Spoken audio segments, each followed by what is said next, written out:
The B-17 Flying Fortress was, beyond argument, the backbone of America's daylight bombing campaign over Europe.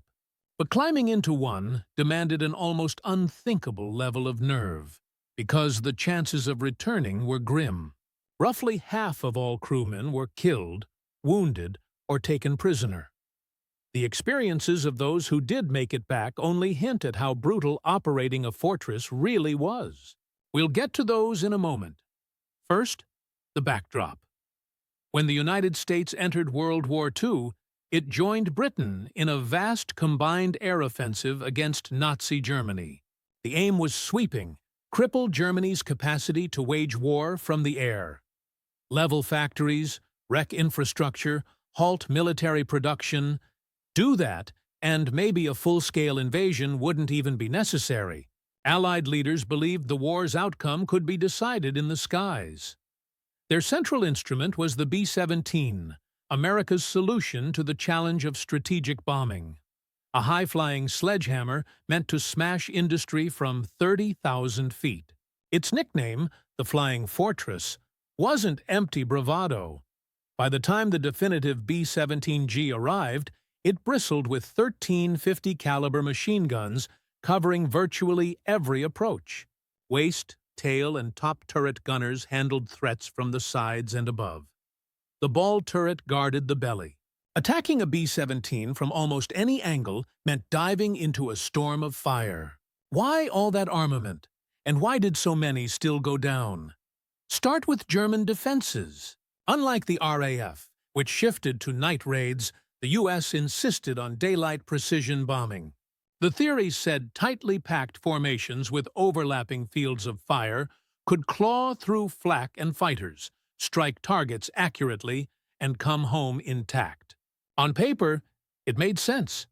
In reality, about 1 in 4 bombers was shot down, and the odds were even bleaker for the men aboard. Roughly 1 out of 2 never returned. Worse, even the fortresses that survived often missed. Only about 20% of bombs hit intended targets. Early on, fighters were the deadliest threat, hence the B-17's heavy defensive armament. It had to be its own escort. That calculus shifted once the P-51 Mustang arrived with the range to shepherd bombers deep into enemy territory.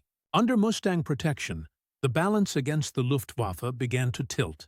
But flak remained, and nothing on a B-17 could stop that. German anti-aircraft defenses were viciously effective. They ringed valuable targets with 88 and 105 mm guns massed in batteries, dozens, even hundreds, coordinated by radar and fire control to put shells exactly where the bombers would be. As formations neared the target, the air ahead erupted into black bursts. A direct hit was annihilation.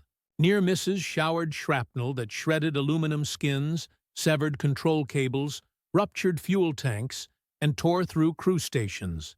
Worst of all, the bombers couldn't dodge.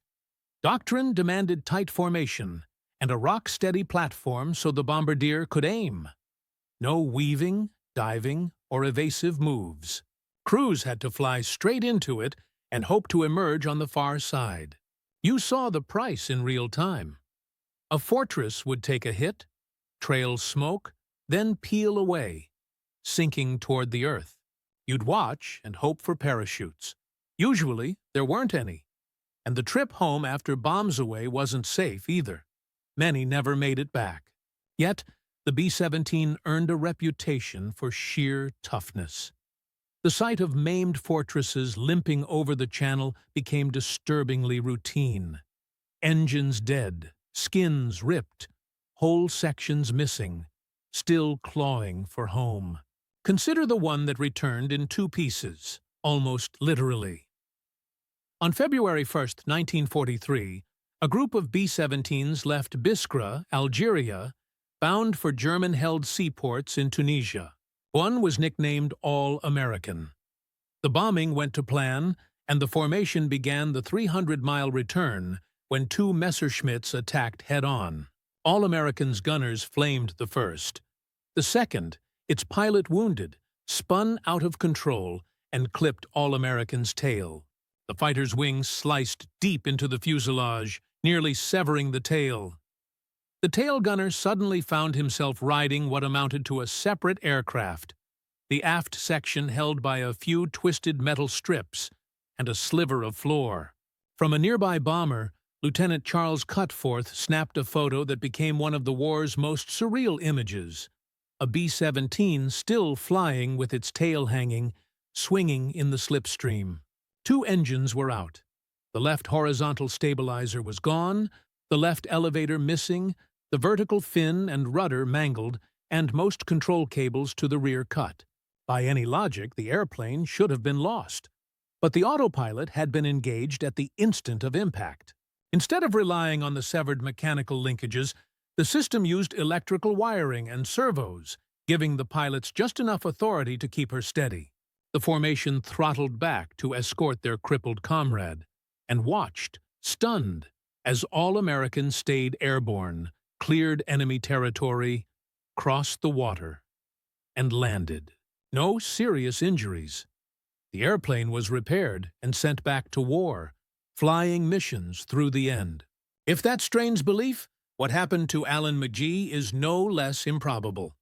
On January 3, 1943, the U.S. 8th Air Force hit the U-boat pens at Saint-Nazaire, France. One fortress, a B-17F called Snap, Crackle, Pop, carried 20-year-old ball turret gunner Alan McGee on his 7th mission. Flak filled the sky. An engine went out.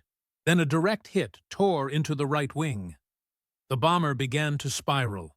McGee, trapped in a 4-foot-diameter ball turret too tight for a chute, had to crank the turret, open the hatch, climb into the fuselage, grab his parachute, strap in, and jump, all as the aircraft came apart. He made it inside. His chute was destroyed.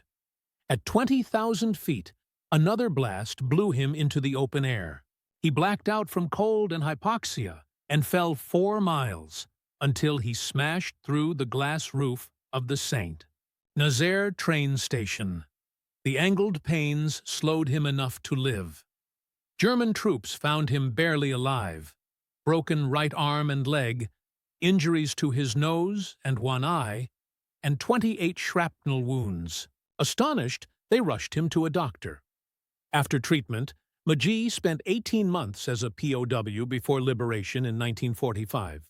He lived to 84, carrying the scars and the memory of a 4-mile fall without a parachute. He wasn't the only one. In November 1943, Staff Sergeant Eugene Moran flew tail in a B-17 named Ricky Tickery on a run over Bremen, one of Germany's most defended targets. Fighters swarmed. Moran took bullets in both arms. An explosion broke his ribs. His parachute was shredded. Then a direct hit tore the tail clean off. He rode the tumbling tail from 20,000 feet, decided he couldn't fight it, and braced. The wreckage slammed into a tall pine, bleeding off enough energy to spare his life. German troops arrived expecting a body and found a survivor. Moran's skull was crushed, his body ravaged, his life in the balance, until a Serbian doctor, himself a prisoner, managed to save him with scant supplies. Moran endured 18 months in a German camp and lived to see liberation.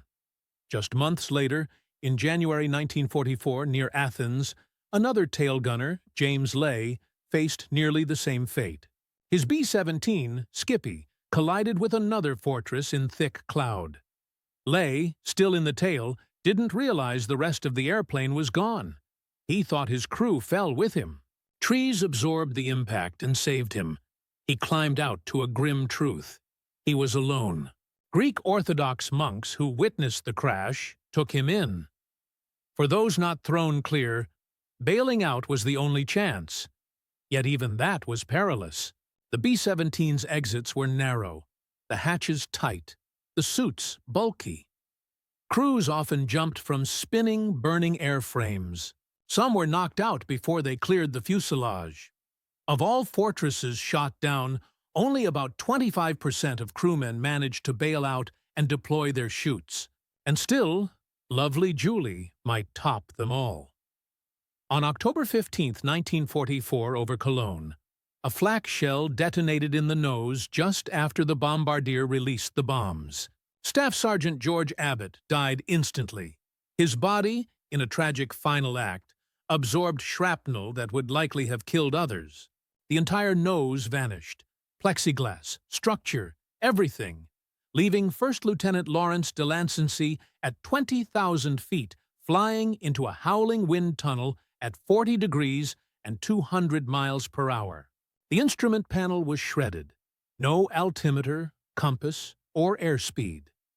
The oxygen system was gone. Stay high, and they'd suffocate. Delancey shoved the nose down, diving to thicker air, which meant skimming across a gauntlet of guns and fighter patrols. Navigator Raymond Lew, stripped of maps and tools, steered by landmarks and instinct. The crew, freezing in the slipstream, braced for the impact they were sure would come. Somehow, Delancey kept the wreck together, crossed the Rhine, made the Channel, and reached Nothamsted, England, without working flaps, without brakes, and without a nose. He put it on the runway, and was awarded the Silver Star for a landing only he truly understands.